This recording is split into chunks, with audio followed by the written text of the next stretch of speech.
A shell. मैं आपको बता देता हूं शेल क्या होता है। शेल, हाँ, शेल जैसे कि आपने वो देखा है ना, जैसे अपना बैटरी में शेल नहीं लगे होते हैं, रफ में बनाना इसे रफ में, कैसा बैटरी में शेल ऐसे होते हैं ना, ये रहा प्लस माइनस वाले शेल, जो दीवार की घड़ी में लगा देते हैं, जो बच्चों के टॉयज में लगा देते हैं, वैसे शेल होते हैं, है ना। जैसे निप्पो का नहीं आता है वो शेल जो बैटरी में लगा देते हैं, उसी शेल की बात कर रहे हैं। आप बता सकते हो बेटा उसका काम क्या होता है? उसका काम होता है इलेक्ट्रिकल एनर्जी देना। क्या? It provides electrical energy. जब आप इस शेल को किसी रेजिस्टेंस के अक्रॉस लगाते हो, तो सुनो मेरी बात, तो ये जो बैटरी होती है इसमें से करंट निकलने लगता है। करंट क्या ना, मतलब चार्ज निकलने लगता है। सेम ये शेल जो आपके घर में इन्वर्टर लगा होता है ना, तो उसमें एक बैटरी लगी होती है, जिसे जनरली लैंग्वेज में बैटरा बोल देते हैं हम, है ना। मैकेनिक्स लोग जो होते हैं वो बैटरा बोल देते हैं। वही बैटरी वो बड़ी वाली बैटरी है, वो जो शेल होता है वो छोटा शेल होता है ना। तो वैसे तो बहुत सारे शेल मिल करके बैटरी बनाते हैं। क्लियर है? ये है। तो इसी शेल के बारे में हम पढ़ने वाले हैं। ये आपको केमिस्ट्री में भी सिखाया जाएगा। क्यों? क्योंकि इसमें केमिस्ट्री के ही रूल अप्लाई होते हैं। इसके अंदर क्या होता है ये आपको केमिस्ट्री में बताया जाएगा। फिर भी मैं थोड़ा सा बता देता हूं आपको कि इसके अंदर केमिकल एनर्जी होती है। केमिकल एनर्जी होते हैं, इलेक्ट्रोलाइट होते हैं। इलेक्ट्रोलाइट जैसे सोडियम क्लोराइड या कॉपर सल्फेट, इस तरीके सोल्यूशन होता है ना। तो वो केमिकल एनर्जी इलेक्ट्रिकल एनर्जी में कन्वर्ट करता है। ये क्या कन्वर्ट करता है? ये केमिकल एनर्जी को आप लिख सकते हो, इट कन्वर्ट्स, रफ मतलब पॉइंट बना के, it converts chemical energy into electrical energy, है ना। मतलब ये छोटा सा पॉइंट है, शेल की डेफिनेशन नहीं है। शेल की डेफिनेशन तो यहां से स्टार्ट करेंगे हम। आगे बात सुनिए, ये क्या यहाँ पे केमिकल एनर्जी होती है और ये स्टोर करता है। अच्छा, ये तो होती है डिस्चार्जिंग प्रोसेस।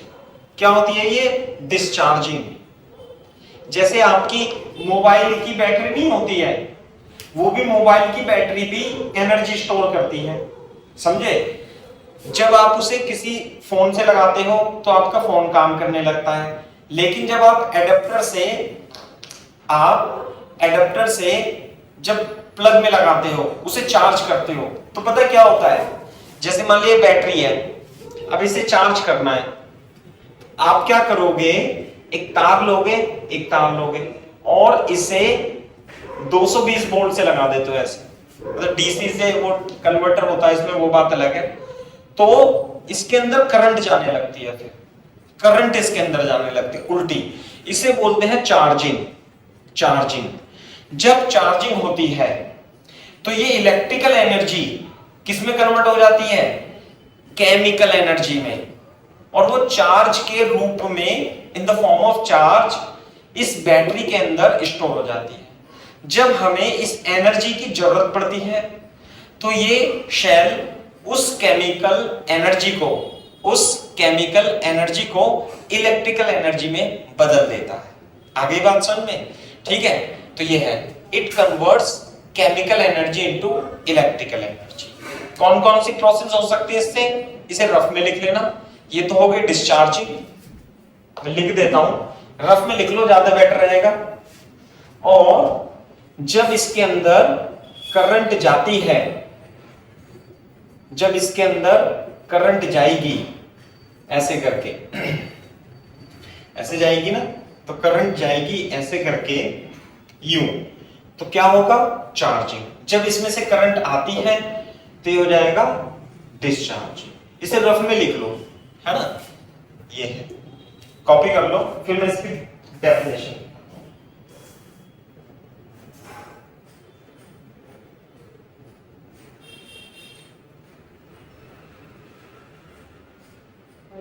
क्या दिक्कत है?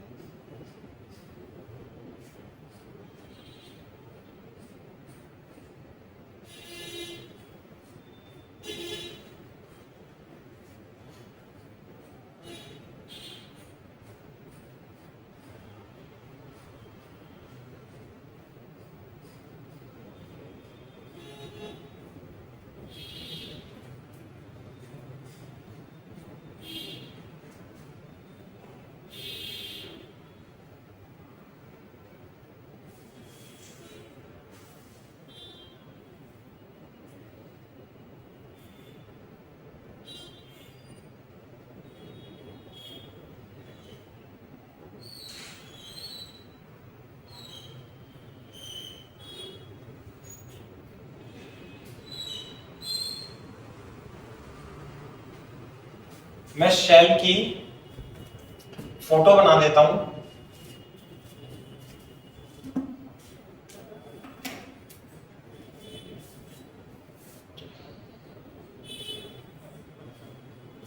है ना भाई, शेल कैसे होता है? शेल में एक डिब्बा होता है इस तरीके का, और इस डिब्बे में इलेक्ट्रोलिटिक सॉल्यूशन होता है, इलेक्ट्रोलिटिक सॉल्यूशन, और इसमें दो इलेक्ट्रोड्स होते हैं,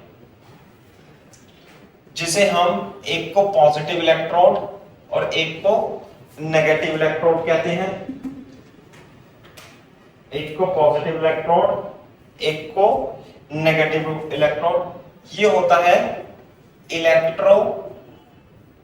इलेक्ट्रोलिटिक सॉल्यूशन, इलेक्ट्रोलिटिक सॉल्यूशन, है ना बेटा। ये जो होता है ये ये होता है पॉजिटिव इलेक्ट्रोड, पॉजिटिव इलेक्ट्रोड। ये होता है नेगेटिव इलेक्ट्रोड। सही है भाई, है ना। और जब हमें, जैसे यही है शेल, ये इसके अंदर ये होता है, जो इलेक्ट्रोड होते हैं ये मेटल्स के बने होते हैं। दूसरा, इसके आगे हम क्या लगा देते हैं? रेजिस्टेंस लगा देते हैं, है ना। और इसमें से करंट फ्लो होने लगती है ऐसे करके, करंट, और ये R4 रेजिस्टेंस। तो ये शेल का डायग्राम है, इलेक्ट्रोलिटिक सॉल्यूशन, है ना।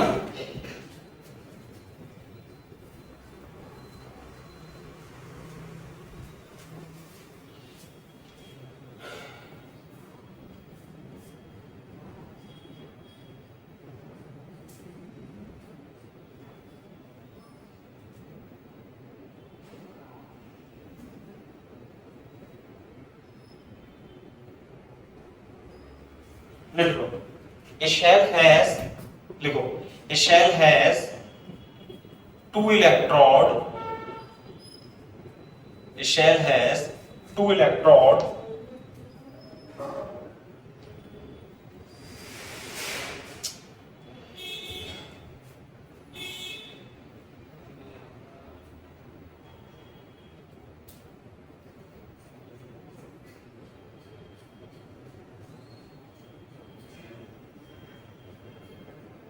सर ये 2 इलेक्ट्रोड लिखा है। हाँ, 2 इलेक्ट्रोड्स, इलेक्ट्रोड्स, है ना, 2 electrodes, S, 2 electrodes. Done sir. हाँ, एक और,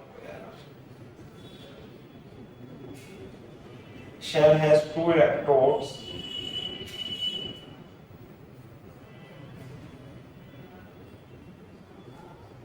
positive, one is positive and other is negative। एक पॉजिटिव इलेक्ट्रोड होता है, नेगेटिव होता है, एंड these electrodes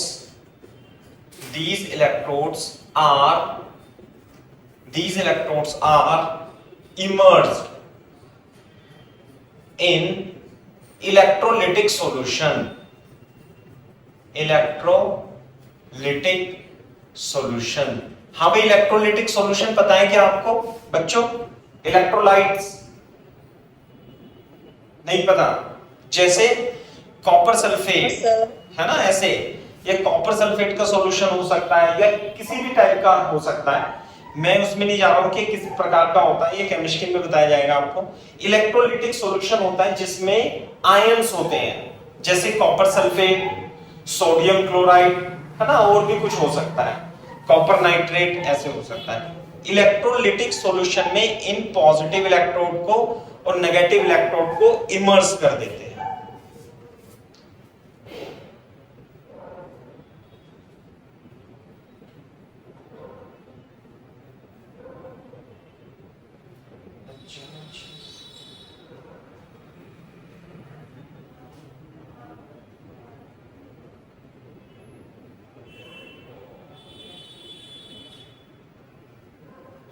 है ना।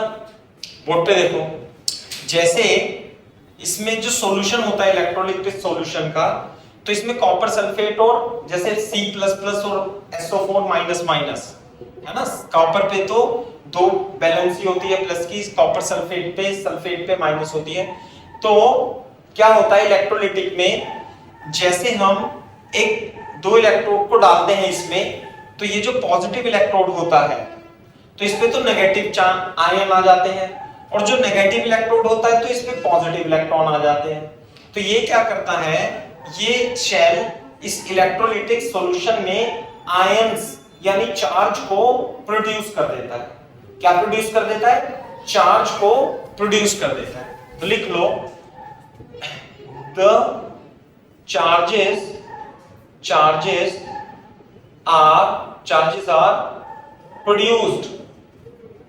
charges are produced in the electrolytes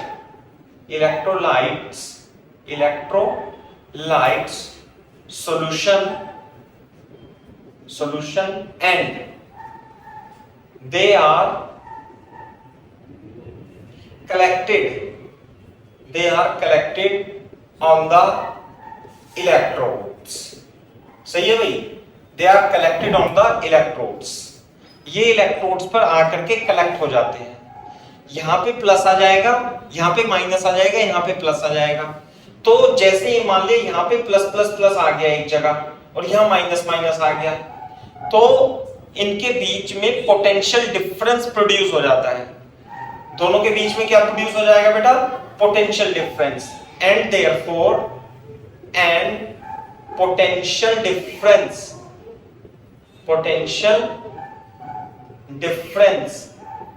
is produced between electrode।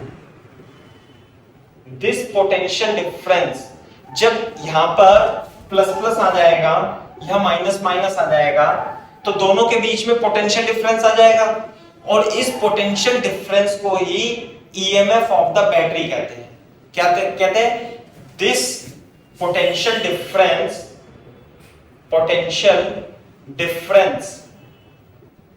is called EMF of the shell। EMF of the shell है ना, EMF E, यहाँ पे EMF E of the shell ऐसे है ना। if potential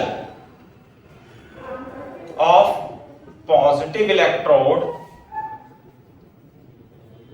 is V plus and potential of negative electrode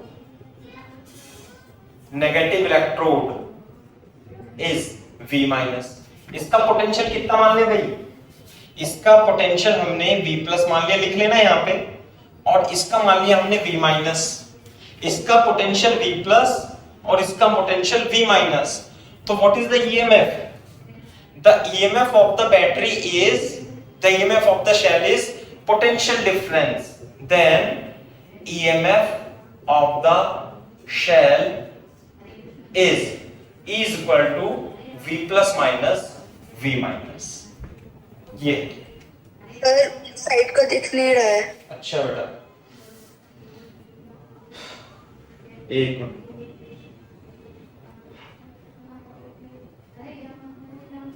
yes sir अब clear है।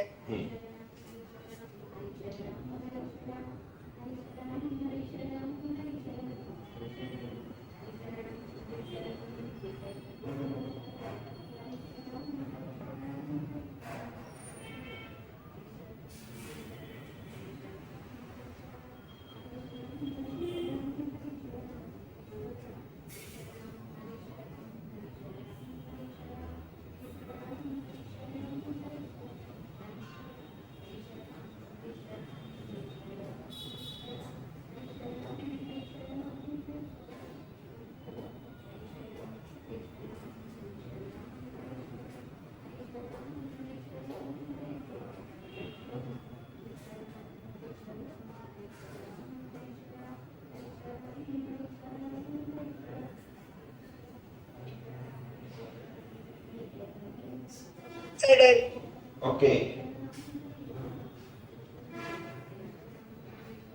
सही है ये।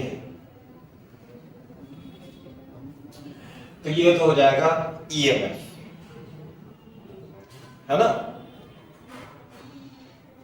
अब इसमें सिंबल ऑफ द सेल, अब इस सेल को हम इतने बड़े डायग्राम से बार बार नहीं बनाएंगे, हमने इसके लिए एक सिंबल सेट कर रखा है। पहले तो मैं दोबारा से बता देता हूं शेल क्या होता है। शेल एक ऐसी युक्ति है, it is a device which convert chemical energy into electrical energy, है ना। दूसरी बात, शेल में क्या होते हैं, दो इलेक्ट्रोड होते हैं, ये मेटल्स के होते हैं। किसके होते हैं, मेटल्स के होते हैं ये। एक पॉजिटिव इलेक्ट्रोड, एक नेगेटिव इलेक्ट्रोड, है ना। और जो इलेक्ट्रोलिटिक सॉल्यूशन, जैसे कॉपर सल्फेट दे दिया यहाँ पे, Cu++SO4, बहुत सारे Cu++, ऐसे Cu++, ऐसे SO4 SO4 ऐसे होते हैं ना, आयंस होते हैं इसके अंदर इलेक्ट्रोलिटिक सॉल्यूशन में। जब आप इस पे डालते हो तो पॉजिटिव तो इधर इकट्ठे हो जाते हैं और नेगेटिव इधर इकट्ठे हो जाते हैं। जिसपे पॉजिटिव इकट्ठे होते हैं उसे पॉजिटिव इलेक्ट्रोड कहते हैं, जिसपे नेगेटिव इकट्ठे होते हैं उसे नेगेटिव इलेक्ट्रोड कहते हैं। नहीं लिखा ना, the charges are produced in the electrolytic solution and they are collected on the electrodes. The potential difference is produced between electrodes and the potential difference, इनके बीच में potential difference आ जाता है। इस potential difference को ही EMF of the shell कहते हैं, EMF of the shell कहते हैं। इसका potential यदि V+ है और इसका V- है, तो जो EMF of the shell होगा, जिसे E से रिप्रेजेंट करते हैं, वो कितना हो जाएगा बेटा, V+ V-। तो ये हो गया शेल के बारे में। अब हम इसके नीचे लिखते हैं सिंबल ऑफ शेल, लिखते हैं सिंबल ऑफ शेल। इस सारे बड़े डिब्बे को किस प्रकार से रिप्रेजेंट करते हैं, देखो कैसे। This is the symbol of cell, ये है, ये होता है सिंबल ऑफ शेल। ध्यान से देखो, इसमें जब चार्जेस फ्लो होते हैं, चार्जेस फ्लो होंगे तो उसके बीच में कुछ और ऑब्स्टिकल भी आ जाते हैं, है ना। जैसे केवल कॉपर सल्फेट तो होता नहीं है, जैसे वाटर भी होता है, कोई और भी लिक्विड हो सकता है। तो उसकी वजह से इसका इंटरनल रेजिस्टेंस आ जाता है, जो कि चार्ज के फ्लो में बाधा उत्पन्न करता है, ऑब्स्टिकल प्रोड्यूस करता है। तो उसे हम इंटरनल रेजिस्टेंस कहते हैं। ये तो प्लस माइनस ई हो जाएगा, ई बोले ईएमएफ और आर हो जाएगा इंटरनल रेजिस्टेंस, है ना। What is E, EMF of cell. What is R, internal resistance, internal resistance. से ऐसे आप लगा सकते हो, ऐसे प्रेजेंट कर सकते हो। सही है भाई, ये हो गया सिंबल ऑफ शेल।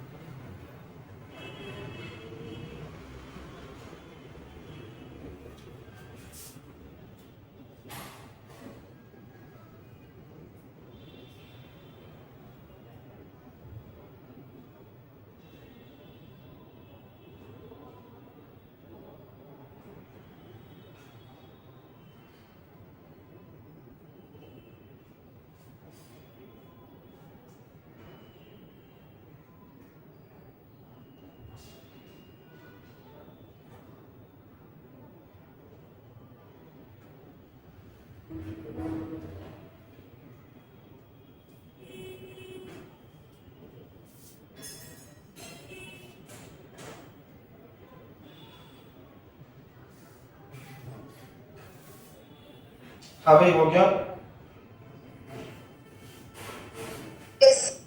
सही है। अच्छा, अब जो यूनिट होती है पोटेंशियल डिफरेंस की, वो होती है वोल्ट। इसका सिंबल तो हो गया ये। अब हम इसकी लिखते हैं unit. Unit of EMF, unit of EMF is bolt. नहीं आई बात समझ में? Unit of EMF is bolt, V for bolt, है ना। जैसे मान ली ये है 2 वोल्ट की बैटरी, लिखना मत इसे, है ना, ये रहा 2 वोल्ट की बैटरी 2 ओम ऐसे लगाते हैं ना, तो ईएमएफ कितना हो जाएगा इसका, unit of EMF is 2 volt, है ना। एक क्वेश्चन आता है, define 1 volt EMF, define 1 volt EMF. ऐसे 1 वोल्ट ईएमएफ क्या होता है ना। मैं इसकी डेफिनेशन लिखा देता हूं,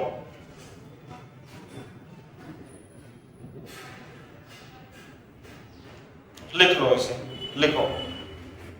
एक वोल्ट क्या होता है, देखो यहां पे W is equal to Q into delta V, ऐसे होता है ना।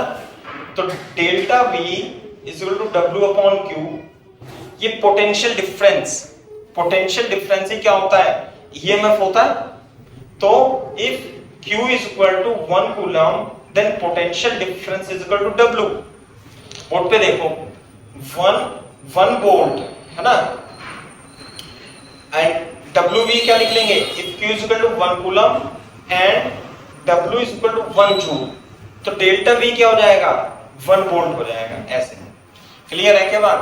तो 1 वोल्ट की डेफिनेशन कैसे लिखेंगे, लिख लो, it is the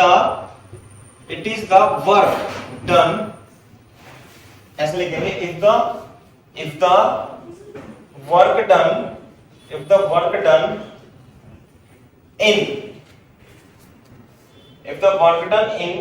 moving a charge, moving a unit charge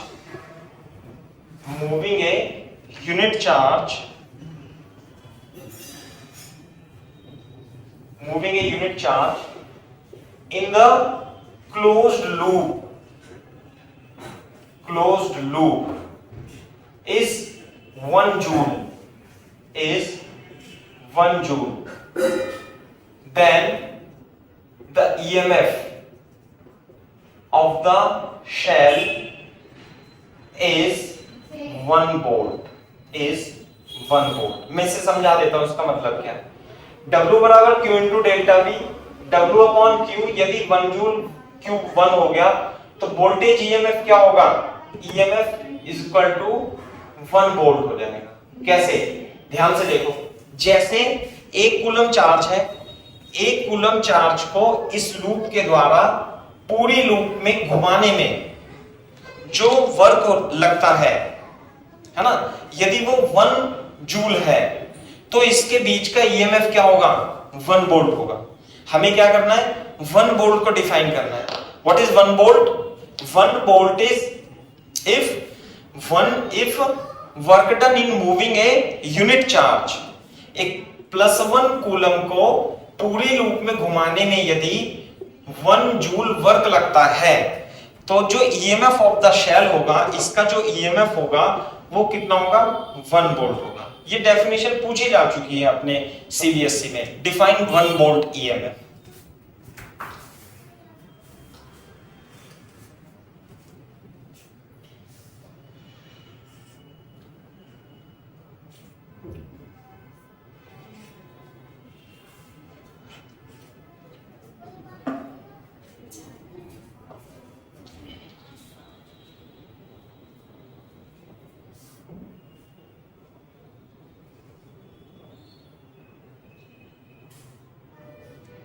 सही है।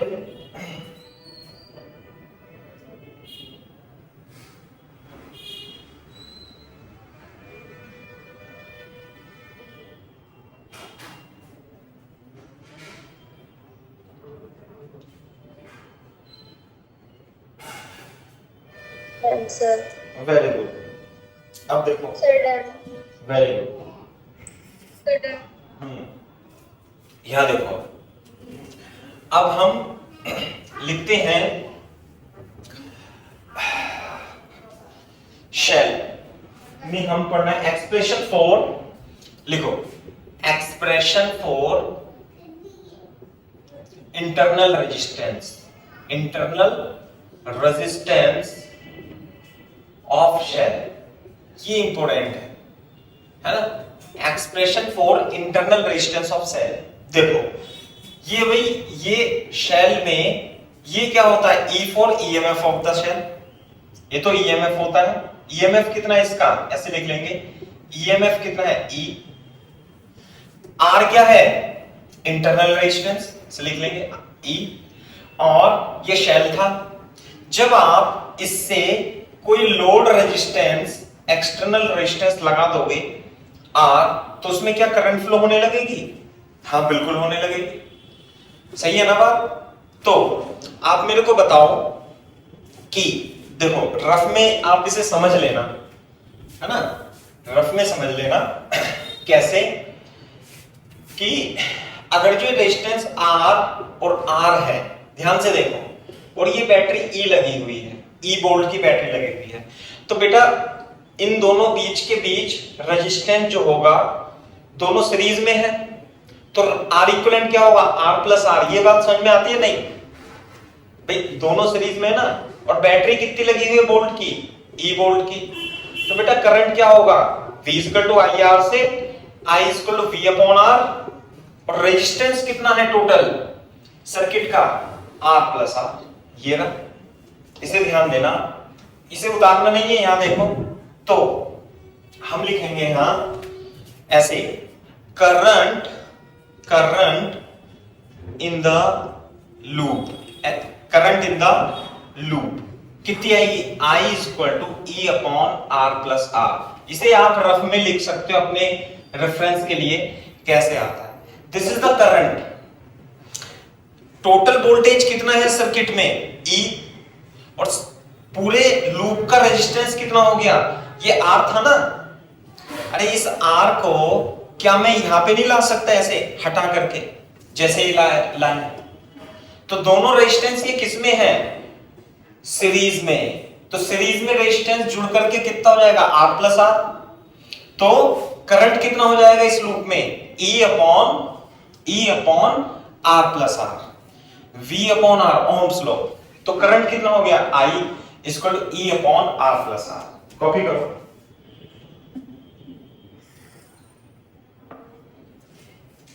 मैं लिख देता हूं, where E is equal to EMF of shell, R is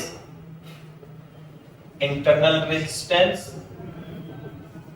R is external resistance,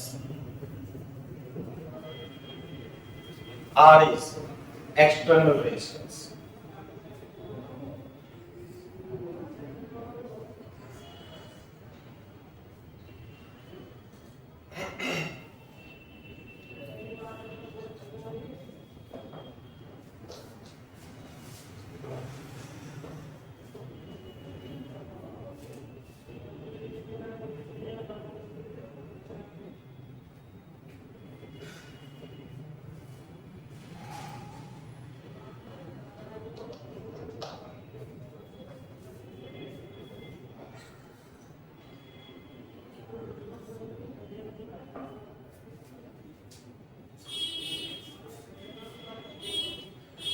रिमझिम, आपको बेटा समझ में आ रहा है नहीं, सुगंध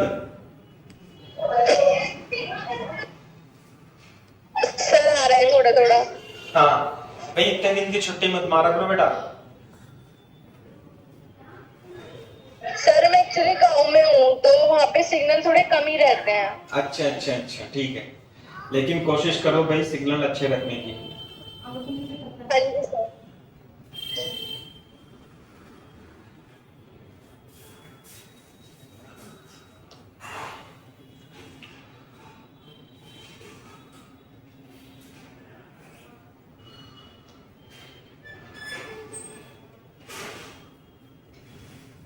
सर डन।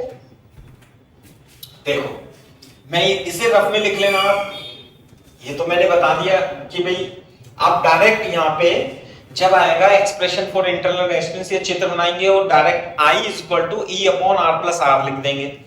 अच्छा, इसकी मल्टीप्लाई कर लेंगे हम, R plus R equal to E, I R plus I R equal to E, I R equal to E minus I R, लिख सकते हैं ना। इसकी गुणा इसमें कर ली, इसकी गुणा इसमें, फिर अंदर मल्टीप्लाई कर देंगे और ये ई हो जाएगा।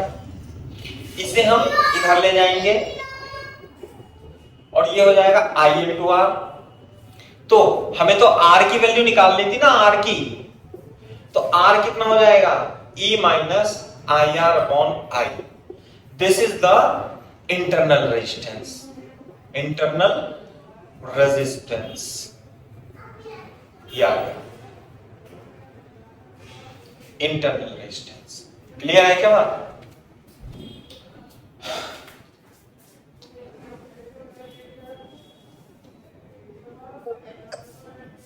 है ना? इसमें क्या कर रखा है, हाँ, थोड़ा सा इसमें आई से डिवाइड कर दो दोनों तरफ, आई से आई कट जाएगा तो E upon I minus R. इसे इस तरीके से लिख रखा है, तो आप भी ऐसे लिख लो और क्या है।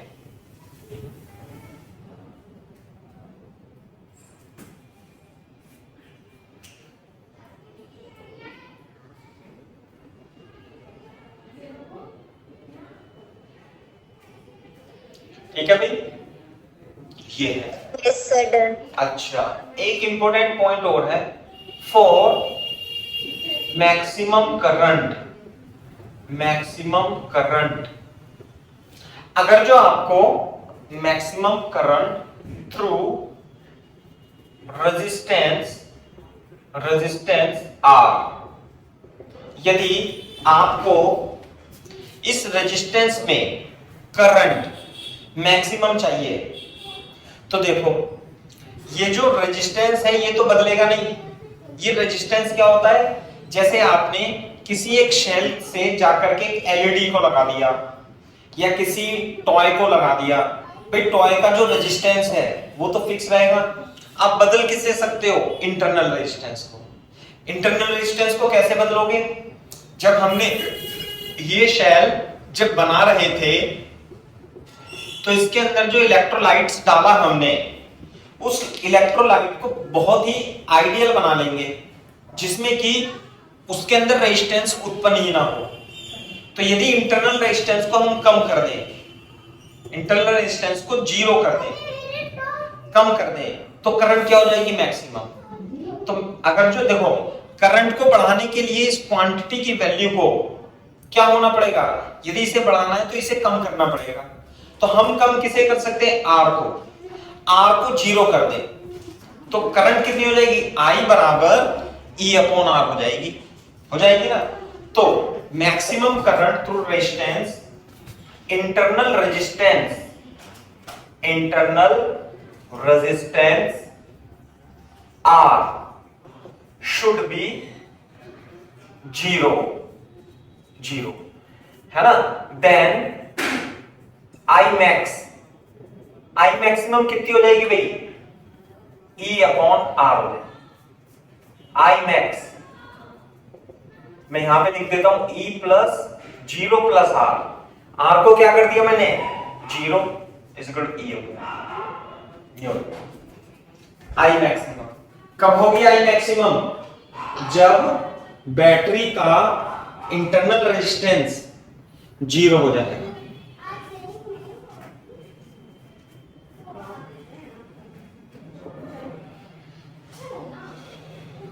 जब बैटरी का इंटरनल रेजिस्टेंस जीरो हो जाएगा।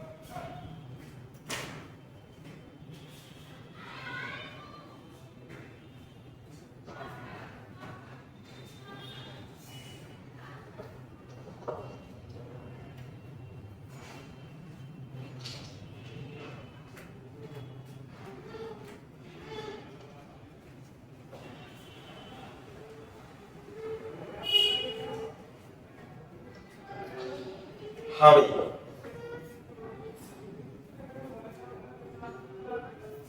कॉपी कर लो तो बता देना बेटा।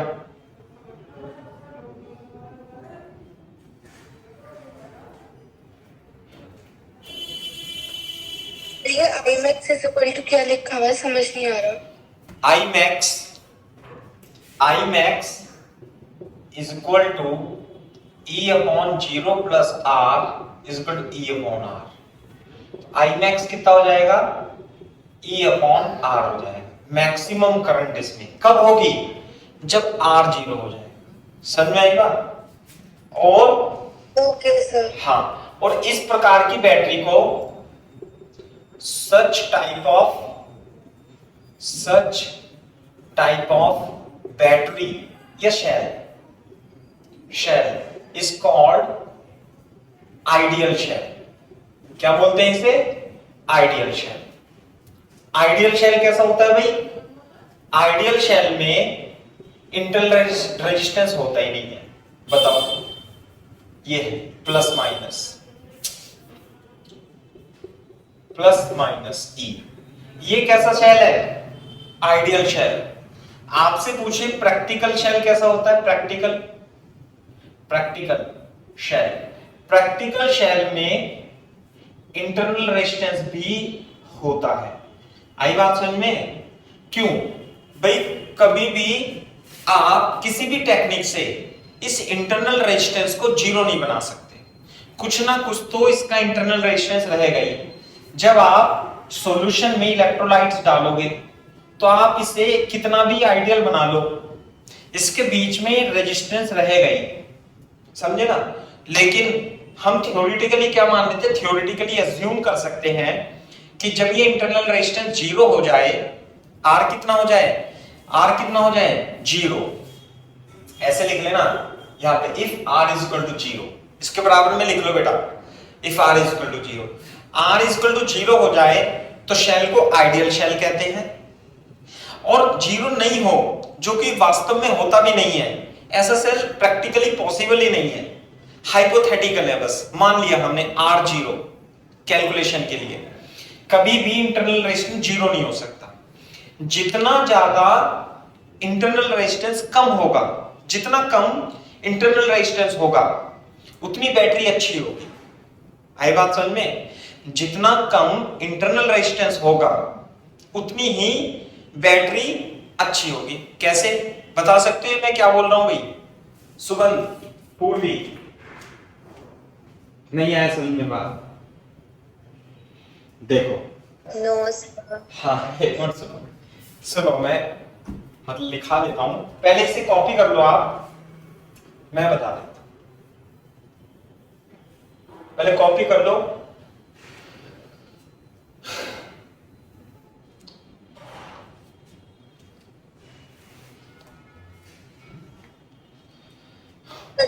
हाँ देखो, ध्यान से देखो, है ना, नोट में लिखा देता हूं, नोट में ऐसे करके देखो। अगर जो आपने एक शेल लिया, अब शेल का तो ईएमएफ ई होता है और रेजिस्टेंस आर होता है। जब आप इसे किसी रेजिस्टेंस से जोड़ोगे तो इसमें करंट फ्लो होगी, करंट होगी E upon R plus R. बिल्कुल सही बात है। अच्छा, जब हम एक रेजिस्टेंस में करंट भगाना चाहते हैं, तो अब बैटरी के द्वारा, मान लिया हमने बैटरी तो ले ली इतनी बड़ी और उसमें वो बैटरी करंट भेज नहीं रही है, तो फिर रेजिस्टेंस में एनर्जी कैसे निकलेगी। नहीं, जैसे मान लिया रेजिस्टेंस का मतलब होता है एलईडी, आप इसे ऐसे समझो, ये क्या है, एक बैटरी है, शेल है। कौन सा, जो आप घर से लाते हो ना, घर में शेल निप्पो का, और आपने लगा दी एक एलईडी। एलईडी कैसे होती है, एलईडी ऐसे लगा दी, ब्लू कलर की एलईडी।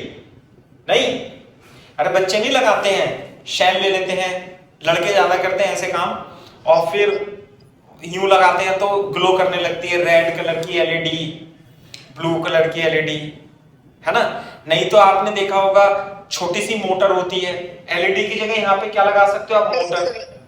भाई मोटर होती है ना, तो उसमें बैटरी से कनेक्ट कर देते हैं, फिर वो चलने लगती है। बच्चे नहीं करते हैं, लड़के ऐसे काम। तो देखो यहां से हमारा काम है इस एलईडी को जलाना, ग्लो करना। ग्लो कौन करेगा, ये करंट करेगी, बताओ करेगी ना करंट। तो जितनी ज्यादा इसमें करंट जाएगी उतनी ज्यादा ग्लो करेगी। तो हमारा पर्पस क्या होना चाहिए, हमारा पर्पस इस करंट को मैक्सिमम करना है। अगर जो मान लिया आपने इस तरीके से एक बैटरी से एक एलईडी लगा दी जिसका रेजिस्टेंस आर है, इसका रेजिस्टेंस कितना है आर, तो करंट कितनी जाएगी, E upon R plus R. आ गई बात समझ में। अब देखो, अगर जो ये रेजिस्टेंस ना हो, रेजिस्टेंस ना हो, रेजिस्टेंस नहीं हो तो करंट कितनी हो जाएगी ये? तो ये बताओ I1 और I2 में कौन सी ज्यादा है, बताना। I1 और I2 में I2, क्योंकि इसमें R की वैल्यू 0 हो गई, R की वैल्यू 0 हो जाएगी तो मैक्सिमम करंट आएगी। मैंने बताया ना अभी, R की वैल्यू ये तो न्यूमरेटर है, ये डिनोमिनेटर है। डिनोमिनेटर जितना कम होगा उतना ही ये क्वांटिटी बढ़ जाएगी। तो डिनोमिनेटर कम से कम कितना हो सकता है? जब ये 0 ही हो जाए, 0 ही हो जाए। लेकिन ये प्रैक्टिकली पॉसिबल नहीं है। आइडियली तो हमने मान लिया कि मैक्सिमम करंट कितनी हो सकती है इसमें, मैक्सिमम करंट इसमें E अपॉन R हो जाएगी व्हेन इंटरनल रेजिस्टेंस को क्या मान लू मैं, 0। लेकिन ऐसा पॉसिबल नहीं है। तो हम क्या करते हैं, हम इस बैटरी को ऐसा बनाते हैं, 0 तो हम इसे कर नहीं सकते, तो हमारा पर्पस क्या होना चाहिए, इसका इंटरनल रेजिस्टेंस जितना कम से कम हो, ये क्वांटिटी जितनी कम से कम हम कर सकते हैं, नहीं वो हमारे लिए उतना ही अच्छा है, है ना। तो क्या क्या लिखेंगे हम, जितना इंटरनल रेजिस्टेंस जितना कम होगा उतनी ही बैटरी अच्छी होगी, है ना। ऐसे लिख देंगे। तो मैं लिखा क्या रहा था, मैं भूल गया। पहले इसे कॉपी कर लो, आप कॉपी कर लो, मैं लिखाता हूं इसे। समझ में तो आ गया भाई पूर्वी आपको बेटा, रिमझिम नहीं आया? हाँ तरीशी, कहने का मतलब यह है कि इंटरनल रेजिस्टेंस को कम से कम करना है। हाँ ये स्टेटमेंट लिखो, for maximum output, for maximum output the internal resistance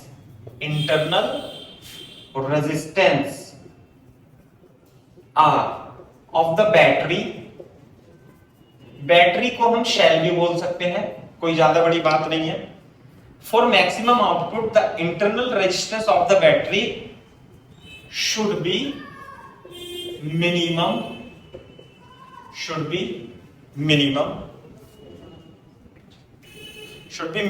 as much as possible,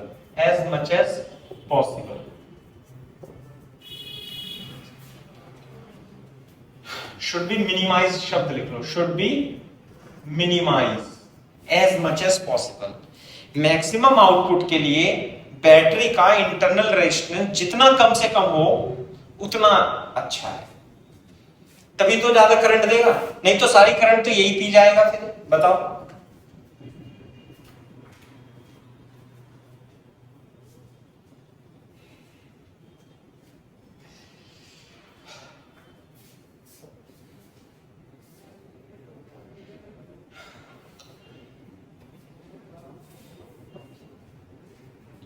तो जो अच्छी क्वालिटी की बैटरीज होती है ना, तो उसका इंटरनल रेजिस्टेंस कम रखते हैं लोग बाग, जो महंगी बैटरी आती है, समझे?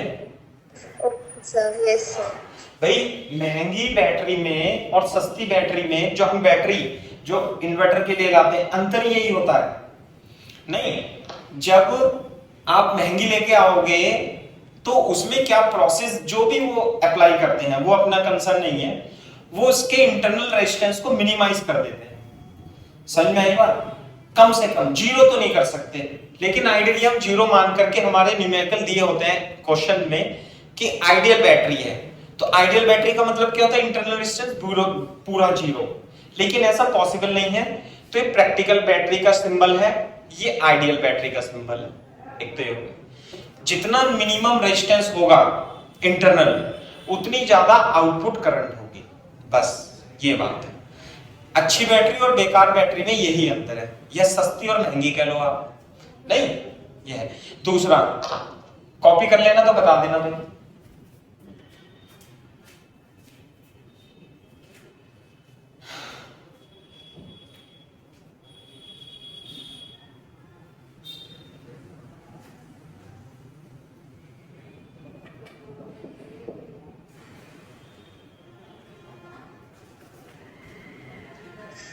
Yes sir.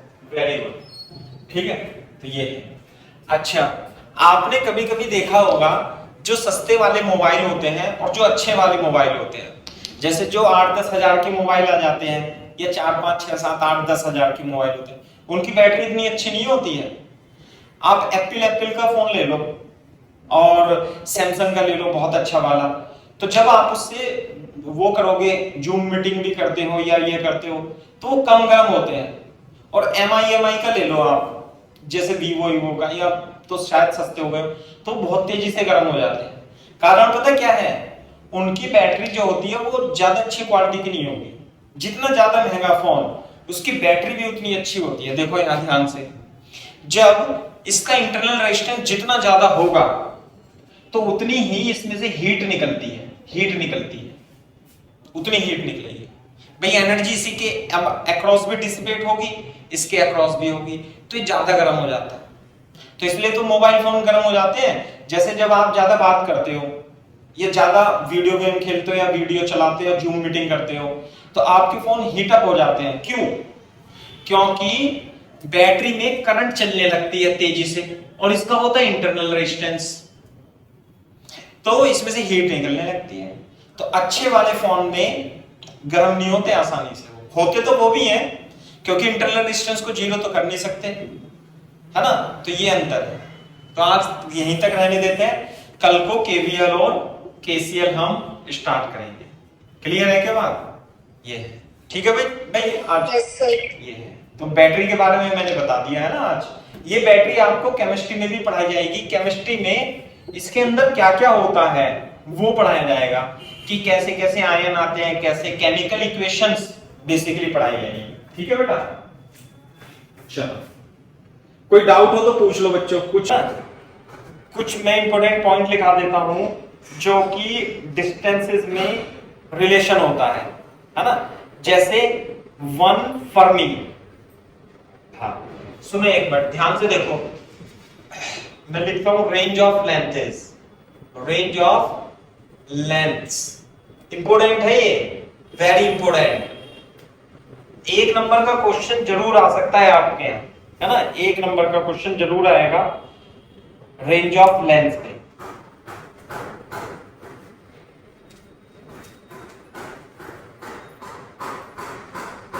देखो कैसे, सुनो मेरी बात, वेरी गुड। सुनो, जैसे कि ये देखो, हाँ भाई 1 माइक्रोमीटर, या ऐसे देखो 1 मिलीमीटर। 1 मिलीमीटर में कितने मीटर होते हैं? 10 की पावर -3 मीटर। इसे क्या बोलते हैं? मिलीमीटर, है ना। 1 माइक्रोमीटर। सर ब्लर सा हो गया। Yes sir. कोई बात नहीं, सही हो जाएगा। अब हो गया सही? हाँ सर। यस सर हो गया।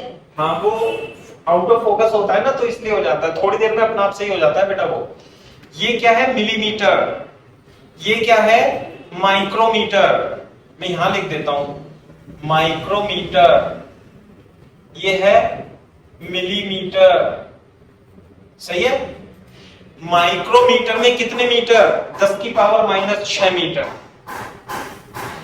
उसके बाद आता है nanometre.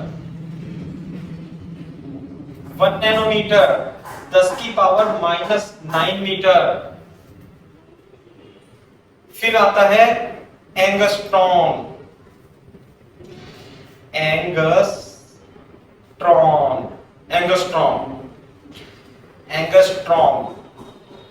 1 angstrom is equal to 10 की पावर -10 मीटर। 1 एंगस्ट्रॉम में 10 की पावर -10 मीटर, है ना। एंगस्ट्रॉम। पिकोमीटर।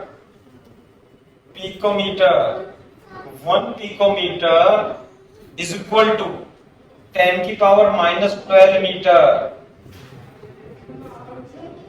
है ना। इसे लिख छोड़ दें यहां पे, नैनोमीटर, पिकोमीटर, है ना। ऐसे एक तो ये लिख लेना। दूसरा यहां पे लिखना आप 1 एंगस्ट्रॉन। 1 एंगस्ट्रॉन को ऐसे लिखते हैं और इंग्लिश में लिखते हैं 1 angstrom. 10⁻⁻10 metre. 10⁻⁻10 metre. 1 fermi. 1 fermi और 1 फर्मी। 1 फर्मी का मतलब होता है 10⁻⁻15 मीटर। याद करो ये अभी के अभी।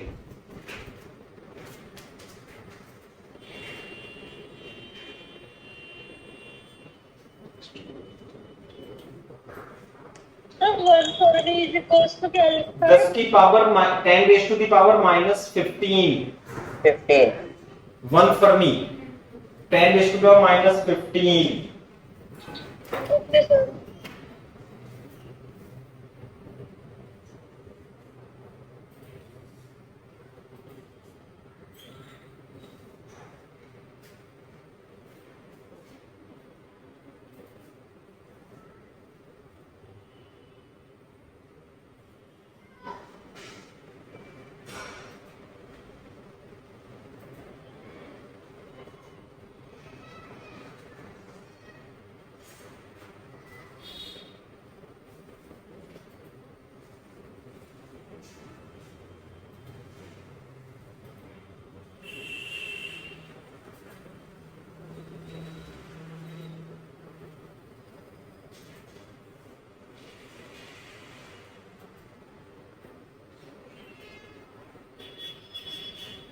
सर हो गया।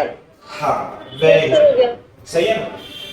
हाँ भाई, इसके अलावा एक आता है आपका ये तो नंबर 1 लिख लेना, नंबर 2, नंबर 3 आता है 1 एस्ट्रोनॉमिकल यूनिट। एस्ट्रोनॉमिकल यूनिट और इसे हम AU भी बोलते हैं। A for astronomical, U for unit. Astronomical unit. हाँ भाई, ये क्या होता है एस्ट्रोनॉमिकल यूनिट? ध्यान से देखो, एस्ट्रोनॉमिकल यूनिट जैसे कि ये हमारी अर्थ है, नहीं आई बात समझ में? और ये मान लिया हमारा सन है। बोलो, तो अर्थ और सन के बीच की डिस्टेंस को हम क्या कहते हैं? एस्ट्रोनॉमिकल यूनिट कहते हैं। नहीं आई बात समझ में?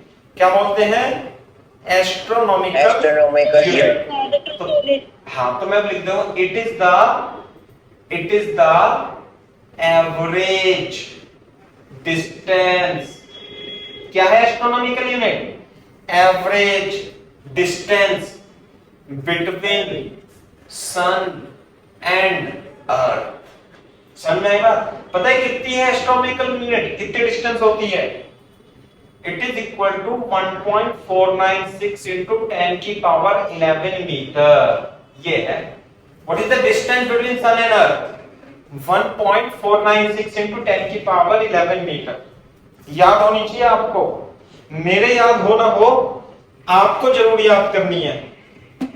सर इतनी होती है हाँ। सन और अर्थ के बीच में? बिल्कुल बिल्कुल, अर्थ और सन के बीच में एक्चुअल में डिस्टेंस है। ये मैं अपनी तरफ से थोड़ी लिख रहा हूं, ये तो तुम्हारे सिलेबस में इसे प्रूफ कराना नहीं है ना? बोर्ड में जब IIT और नीट का पढ़ाते हैं तो इसे प्रूफ भी कराते हैं।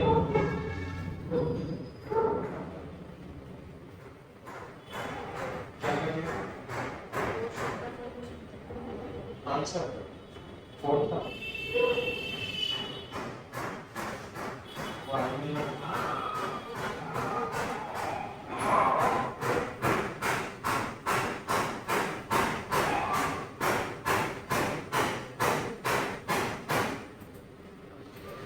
कॉपी कर लिया भाई? Yes sir. है ना? चलो छोड़ो, इसे छोड़ो। अब लिखो fourth 1 light year. 1 light year. 1 light year का मतलब क्या है? क्या मतलब है भाई 1 लाइट ईयर का? इसे हम ऐसे रिप्रेजेंट करते हैं और 1 LY भी लिखते हैं। 1 LY, समझे ना? L by 1 light year. पता है क्या है 1 लाइट ईयर? ये कह रहा है कि जो सन से लाइट निकलती है, जो सन से लाइट निकलती है, ऐसे निकलती है ना लाइट चारों तरफ, तो ये जो लाइट निकलेगी, ये लाइट चलती है ना, लाइट ईयर। एक ईयर में टाइम बता सकते हो कितना होता है? एक ईयर, एक साल में कितने सेकंड होंगे बता सकता है कोई बच्चा?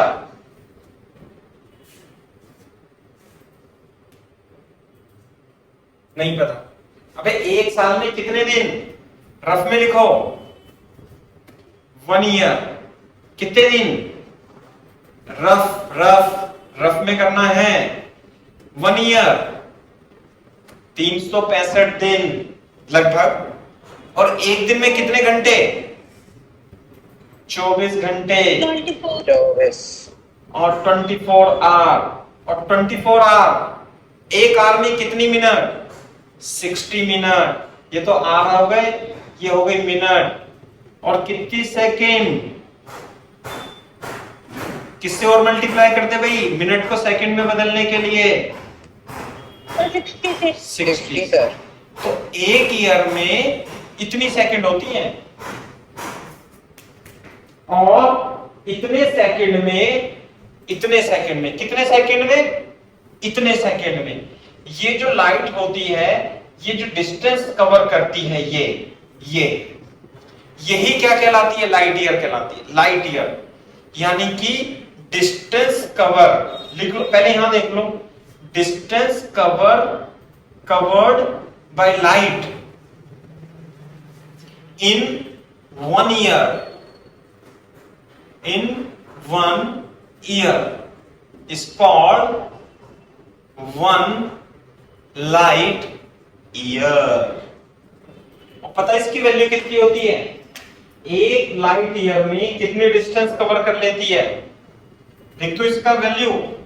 And 1 light year is equal to 9.46 into 10 की पावर 15 मीटर। ये है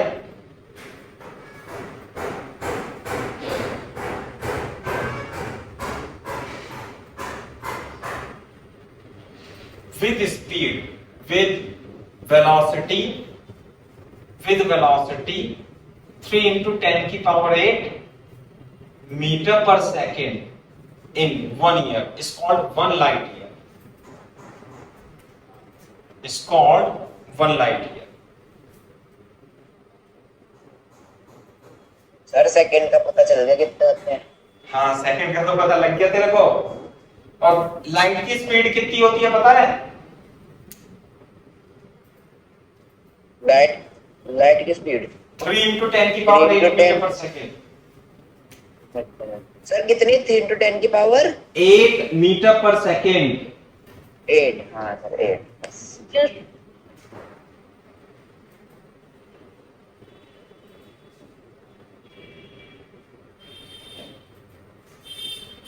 speed of light is 3 into 10 की पावर 8 मीटर पर सेकेंड। नहीं, काफी तेज चलती है लाइट। इसका मतलब सबसे तेज दुनिया में जो चलता है वो पता है क्या है आपको? क्या है भाई? लाइट। कितनी स्पीड है लाइट की? 3 into 10 की पावर 8 मीटर पर सेकंड। बिल्कुल सही बात है। और कितने समय में डिस्टेंस निकालनी है? एक लाइट ईयर में, एक ईयर में कितने सेकंड? इतने सेकंड। इसे और इसे मल्टीप्लाई कर दोगे तो ये आ जाएगा। ये तो हो गई स्पीड, ये हो गया टाइम, है ना भाई?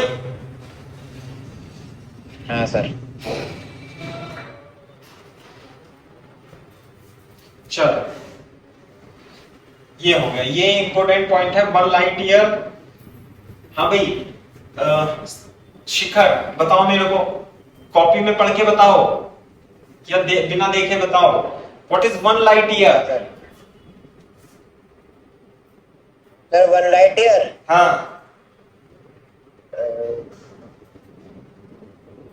अब distance travelled by the light in 1 year. 1 year. हाँ मैं सोचा सर आप वो कह रहे हैं वो यूनिट। अबे दोबारा से डेफिनेशन बोलो, व्हाट इज 1 लाइट ईयर? हाँ sir, the time in which light covers, एक सेकंड सर, कॉपी में देख के बोल ले, लाइट ईयर। कॉपी में देख के बोल बेटा। सर लाइट को पहुंचने में जितना समय लगता है। अबे हिंदी में लिखाई है मैंने, तेरे को अंग्रेजी में लिखाई है, लिखी नहीं तूने? सर लिखी है पर सर। तो बोलना, इंग्लिश नहीं आती पढ़नी तेरे पे?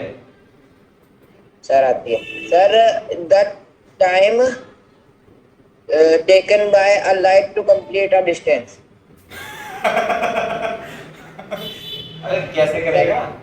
अनुष्का आप बताओ बेटा। Distance covered by light in 1 year with velocity 3 into 10 to the power 8 meter per second is called 1 light year. 1 light year. What is the value of 1 light year? 9.96 into 10 to the power 15 meter per second. नहीं, metre पर second नहीं आएगा, metre आएगा। Okay, sir. 1 light year का unit dimensional formula क्या होगा ये बताओ। 1 लाइट ईयर का मतलब है डिस्टेंस, समझे? 1 light year is a unit of, the unit of 1 light year is metre. 1 light year metre में नापा जाता है, ये ध्यान रखना, सही है? चलो आगे पढ़ते हैं। अब हेडिंग डालते हैं हम accuracy. Accuracy, what is accuracy? बताओ भाई।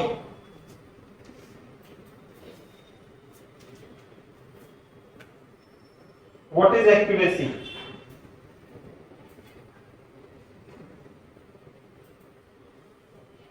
नहीं पता एक्यूरेसी? देखो इधर ध्यान से सुनो। जैसे मान लिया ये हमारा बीच में टारगेट, जैसे टारगेट है ये, आपको इस पे निशाना लगाना है, निशाना लगाना है। एक बच्चे ने इस पे तीर मारा तो तीर यहां लगा फर्स्ट पॉइंट पे, एक बच्चे ने तीर मारा तो उसका यहां पे लगा दूसरे पॉइंट पे, एक बच्चे ने तीर मारा तो उसका यहां पे लगा तीसरे पॉइंट पे। बताओ शिखर, सबसे ज्यादा एक्यूरेट किसने मारा? सेकंड में सर। सेकंड वाले ने।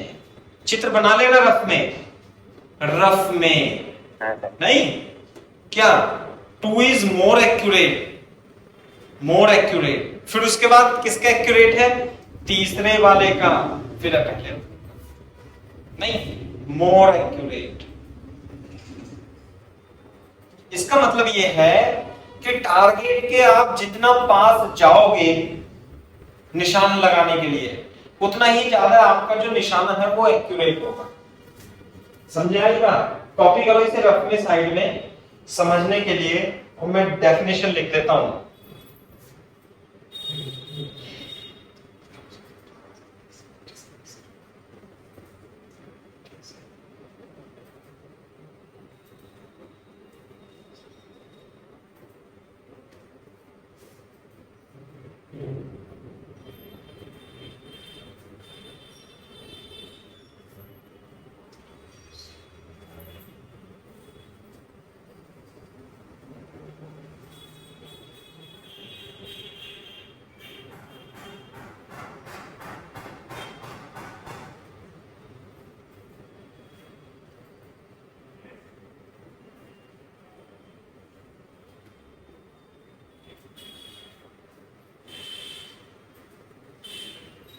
पहले डेफिनेशन लिखो, फिर मैं आपको बताता हूं कि एक्यूरेसी की डेफिनेशन क्या होती है।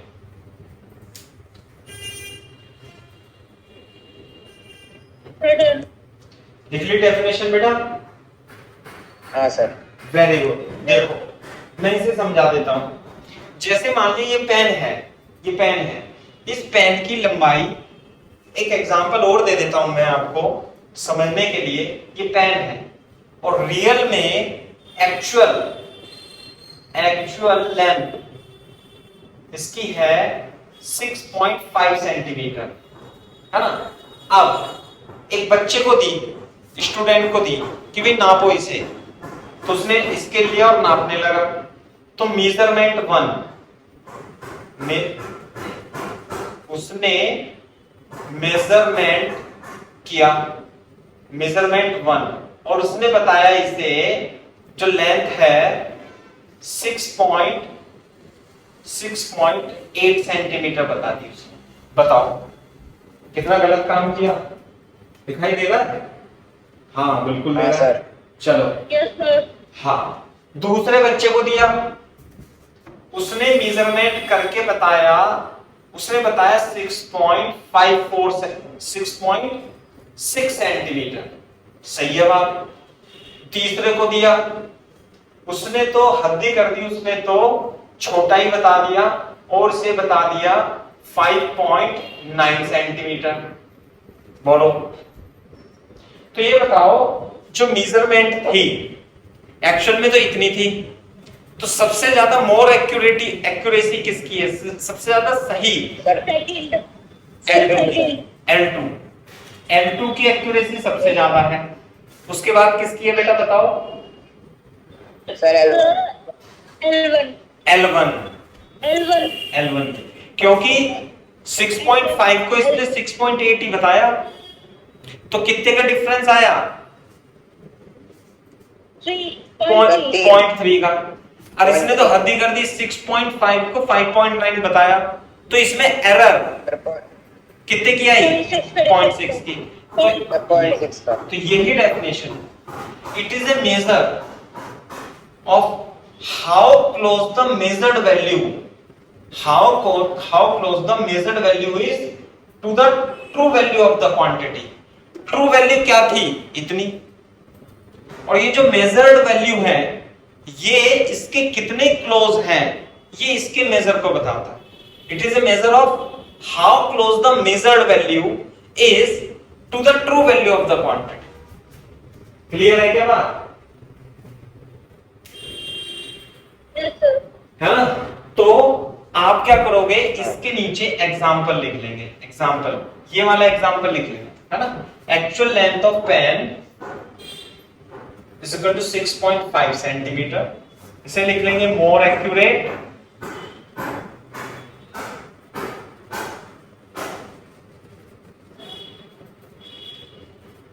ये एग्जाम्पल लिख लो इसके नीचे।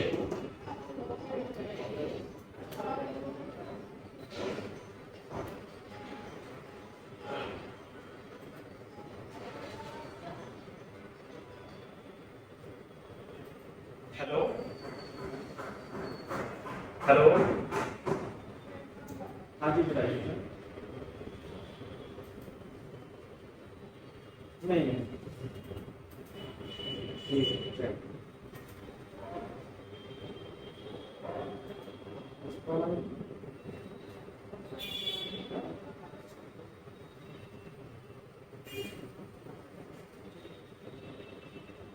तुम्हें 18 सेकंड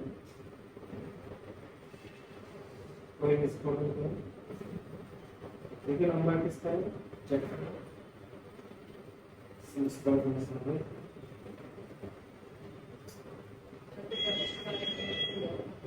चेक कर लो फोन नंबर।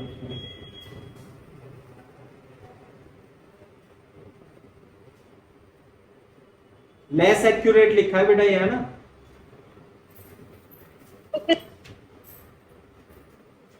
पहली वाली में देखो, हाँ भाई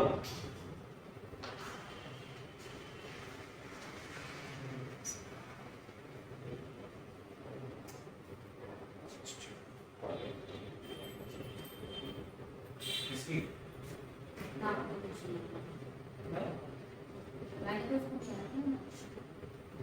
फोन मिला है?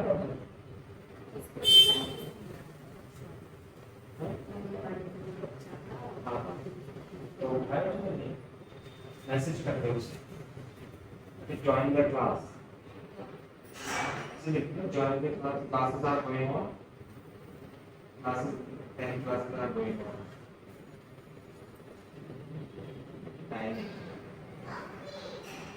Classes are going on, the timing is.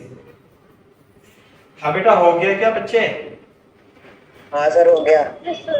चलो अब हम बात करते हैं प्रिसीजन की। पहला पॉइंट, इसे पहला पॉइंट मान लेना। दूसरा पॉइंट है हमारा प्रिसीजन। प्रिसीजन, हाँ भाई,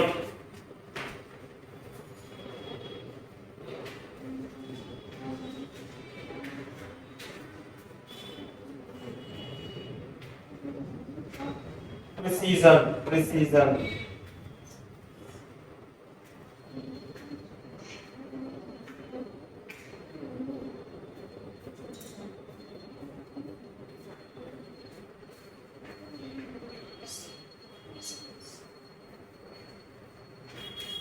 क्या होता है प्रिसीजन? लिख देता हूं मैं पहले। सर दो तीन मेजरमेंट पे जो सबसे ज्यादा क्लोज होती है। हाँ, दूसरा लिखो प्रिसीजन। पहले मैं इंग्लिश में लिख देता हूं, फिर आपको हिंदी में बताऊंगा। It is A resolution, it is A resolution और इट इज ए रेजोल्यूशन और क्लोजनेस।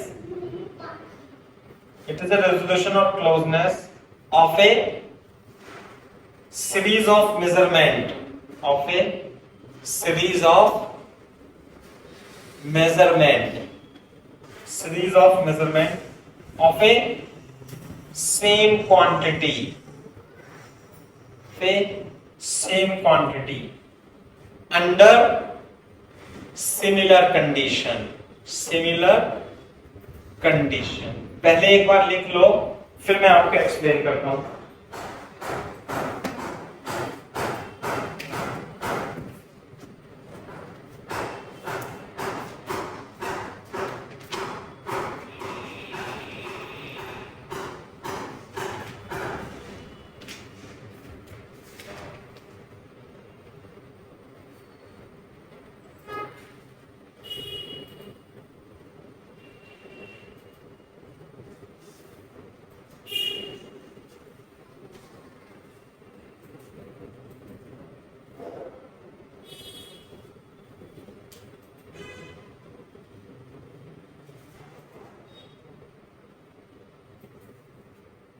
सर हो गया।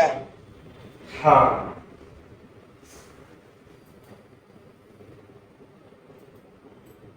देखो इधर ध्यान से सुनो। प्रिसीजन का मतलब क्या है, बोर्ड पे देखो।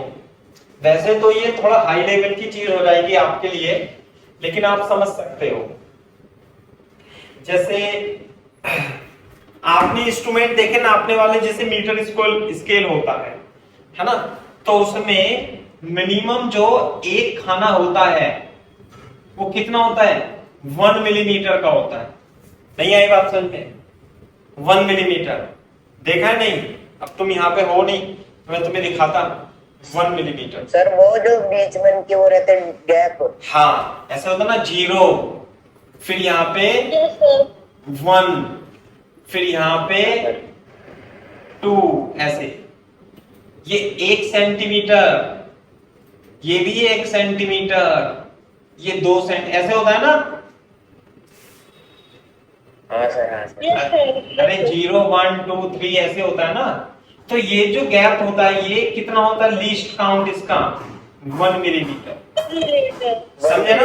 अच्छा, अब मान लिया कोई क्वांटिटी छोटी सी, जैसे कि इसे नापना है अपने को। किसे? इसे। ये जो टिप दिखाई दे रही है ना, आप अपने पेन की टिप को देखो, ये जो पॉइंट है इसकी टिप को देखो, तो क्या आप इसे स्केल से नाप सकते हो? ये 1 मिलीमीटर से भी कम है, बताओ तो कैसे नापोगे? बताओ। Sir vernier scale. हाँ, वर्नियर कैलिपर्स से। वर्नियर कैलिपर्स से। वर्नियर कैलिपर्स पता है क्या करता है? वर्नियर कैलिपर्स इस 1 मिलीमीटर के भी 10 भाग, 100 भाग कर देता है। वर्नियर कैलिपर्स, है ना, 100 पार्ट की, सॉरी 10 पार्ट कर देता है। कितने कर देता है? 10 पार्ट। उससे भी छोटा नाप सकते हैं। आई बात समझ में? किससे? Vernier callipers. ठीक है बात? अच्छा, अब तो ये बात हो गई। अब मान लिया आप अपना बाल लो, बाल, हेयर। अब आपको इस हेयर की मोटाई नापनी है, तो क्या वर्नियर कैलिपर से नाप सकते हो? बिल्कुल भी नहीं नाप नहीं सकते। सर, तो स्क्रू बॉक्स से। स्क्रू गेज से। तो वो जो होता है वो 1 मिलीमीटर के इतने पार्ट हो गए, और वो 1 मिलीमीटर के पार्ट कर देता है 100 पार्ट। कौन कर देता है? Screw gauge. इसे रफ में लिख लेना, रफ में, है ना, थोड़ा चित्र बना लेना ये। तो ध्यान से देखो, अब मैं आपसे कहूं, ये तो मीटर स्केल है, ये क्या है? Metre scale. ये है वर्नियर कैलिपर्स, ये है स्क्रू गेज। तो कौन सा इंस्ट्रूमेंट सबसे ज्यादा प्रिसाइज्ड वैल्यू देगा? Screw gauge. उससे कम वर्नियर कैलिपर्स, उससे कम वर्नियर मीटर स्केल। कैलिपर। तो यही है। Metre scale. हाँ, it is a resolution or closeness of a series of measurement of the same quantity under similar condition। यानी यदि आपको इसकी पेन की मोटाई नापनी है, आपने एक बार इसे मीटर स्केल से नापा, एक बार वर्नियर कैलिपर से नापा, एक बार आपने स्क्रू गेज से नापा, तो सबसे ज्यादा प्रिसाइज मेजरमेंट कौन देगा? Screw gauge. समझे? क्यों? एक्यूरेसी और प्रिसाइज पर डिफरेंस क्या होगा? एक्यूरेसी और प्रिसाइज में डिफरेंस क्या होगा?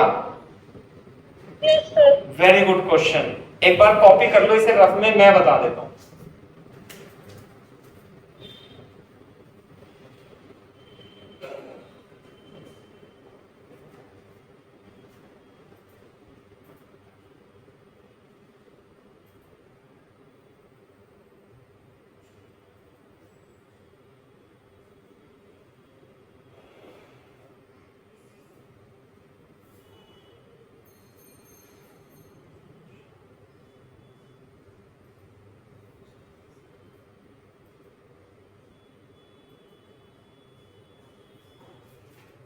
सर हो गया।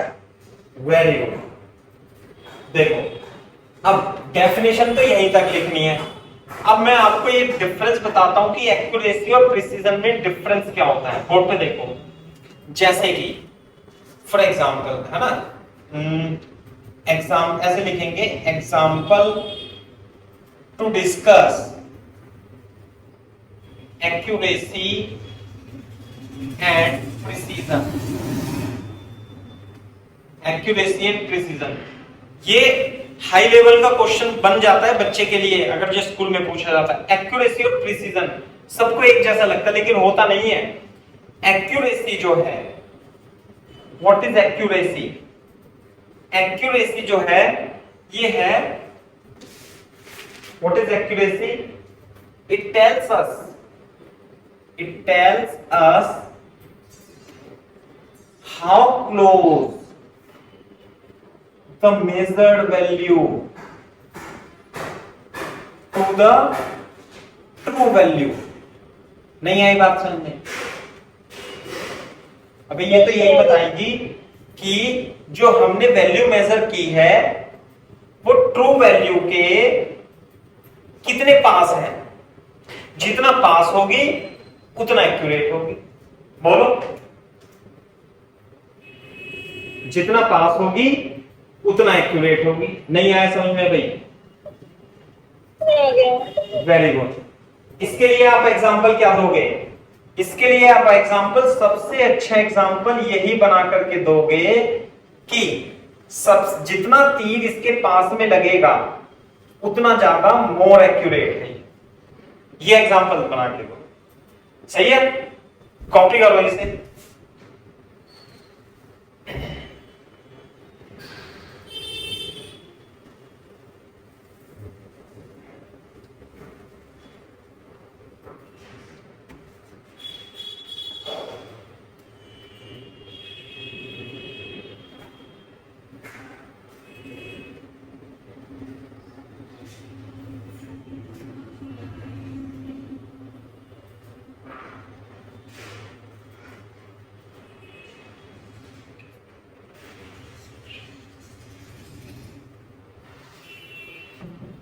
जब कॉपी कर लो तो बता देना।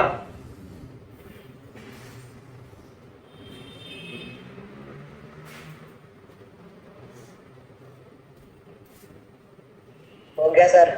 हाँ भाई, इसमें लिखो इट इज द लिमिट,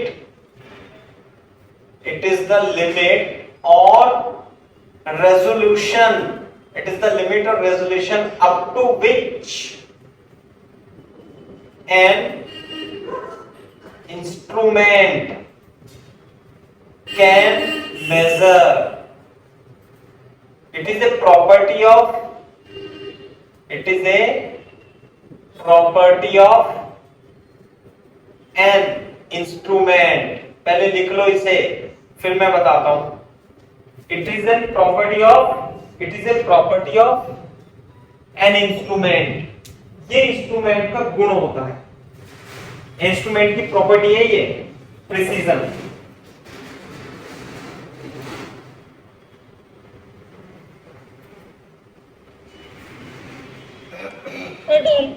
हाँ, एक मिनट रुक जाओ, मैं आपको बता देता हूं।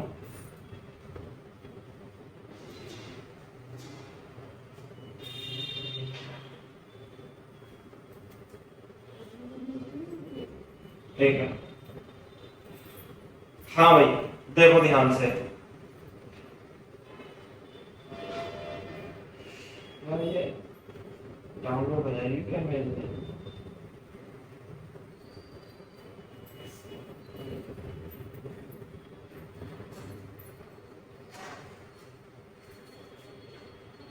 ये रहा भाई वर्नियर कैलिपर्स, आप इसे देखो, मैं आपकी स्पीड पे लेके आता हूं। ये रहा, ये है वर्नियर कैलिपर्स, ये रहा वर्नियर कैलिपर्स, समझ में आई बात? ये वर्नियर कैलिपर्स है, जो कि आपके सिलेबस में तो है नहीं, है ना? ये तो है वर्नियर कैलिपर्स। और स्क्रू गेज और दिखाता हूं मैं आपको।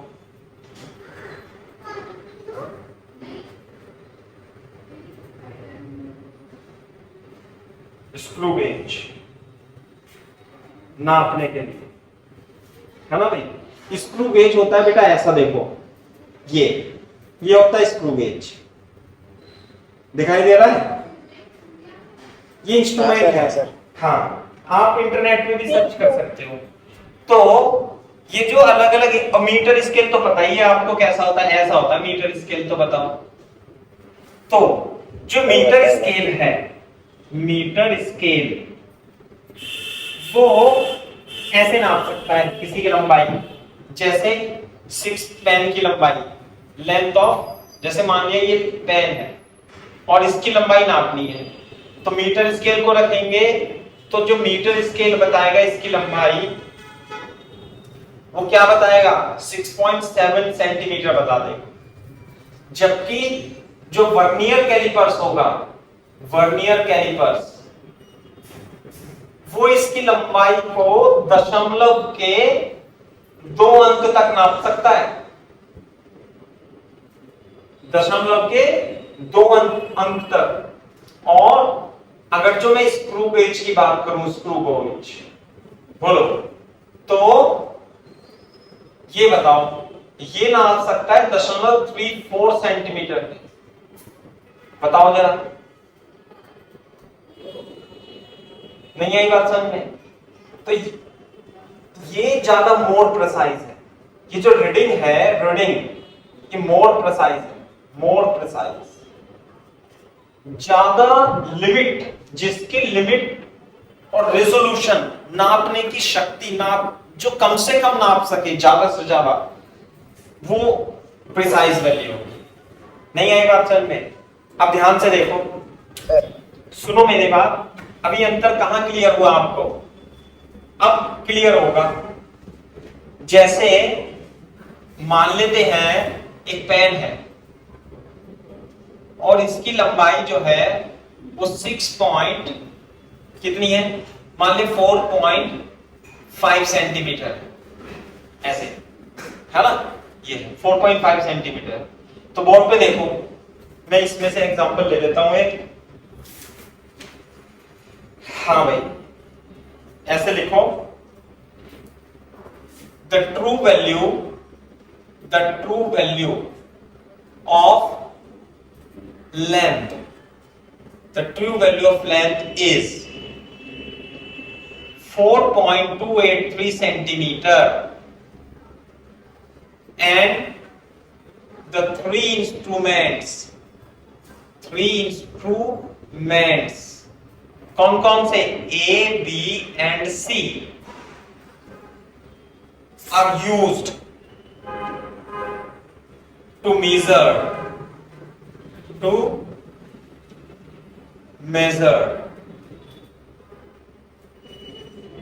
and their readings are 4.1 centimeter, 4.24 centimeter and 4.093 centimeter. समझे?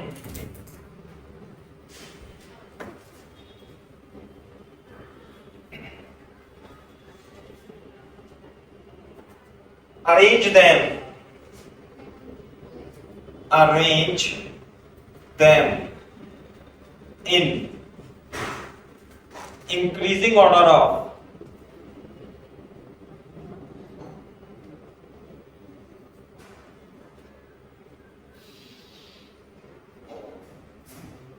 accuracy and precision. बताओ, कॉपी करो फिर मेरे को बताना। इस एग्जांपल से तुम्हें पता लगेगा कि प्रिसीजन और एक्यूरेसी में अंतर क्या होता है। यार यहाँ पे सर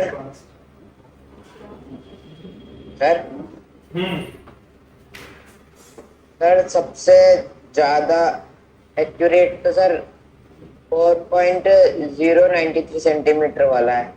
अबे 4.093 कब से पढ़ने लगे चाचा? 4.093 मोर एक्यूरेट कौन सा होता है सर जो इसके सबसे क्लोज होगा सर तो 4.093।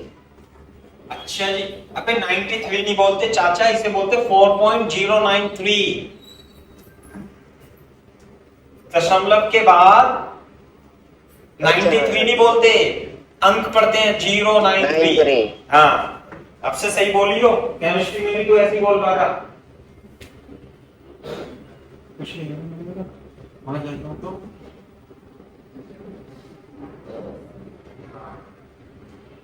एक पे जाके इंजेक्शन लगा इंजेक्शन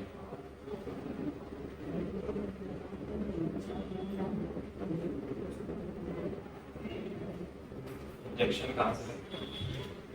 अनुष्का बेटा कॉपी कर लिया आपने? Yes sir. अच्छा, ट्रू वैल्यू कितनी है लंबाई की? True value 4.283। हाँ, अब रीडिंग 1 कितनी है? Reading 1 4.1। Reading 2 4.24 centimetre. Reading 3 4.09 centimetre. ये बताओ कि इसे देख करके आपको क्या पता लगता है कि ये रीडिंग किससे नापी गई होगी? दशमलव के एक अंक तक मीटर स्केल से। Very good. तुम्हें तो मैं नीट की तैयारी करनी चाहिए तुम्हें। रीडिंग ये किससे नापी गई होगी? वर्नियर कैलिपर से, और ये स्क्रू गेज से। देखते ही पता लग जाता है। कैसे? वे मीटर स्केल से हम दशमलव के एक अंक तक ही नाप सकते हैं, क्योंकि वो 1 मिलीमीटर से छोटा नाप ही नहीं सकता वो तो नहीं। तो ये बताओ प्रिसाइज वैल्यू कौन सी है सबसे ज्यादा? तो सेकंड वाली 4.24। नहीं, प्रिसाइज वो होती है जो सबसे छोटा नाप सकती है। थर्ड वाली क्योंकि ये दशमलव के 3 अंक तक, यानी कि बाल की लंबाई को भी नाप सकती है। ये स्क्रू गेज से नापी गई है। तो which is more precise? More precise कौन होगी? थर्ड वाली 4.093। हाँ, 4.093 सेंटीमीटर सबसे ज्यादा इंक्रीजिंग ऑर्डर में लिखना है ना, तो सबसे ज्यादा आएगा 4.093, उससे कम 4.24 और सबसे कम प्रिसाइज है 4.1। ये है increasing order of precision. Precision is a property of an instrument. इसका ट्रू वैल्यू से कोई लेना देना नहीं है, इसका तो लेना देना है कि दशमलव के कितने अंक तक नापने की क्षमता रखता है। तो जो छोटे से छोटा नाप सकता है वो ही ज्यादा प्रिसाइज वैल्यू देगा।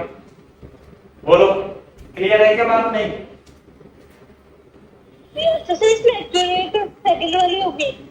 हाँ, एक्यूरेसी।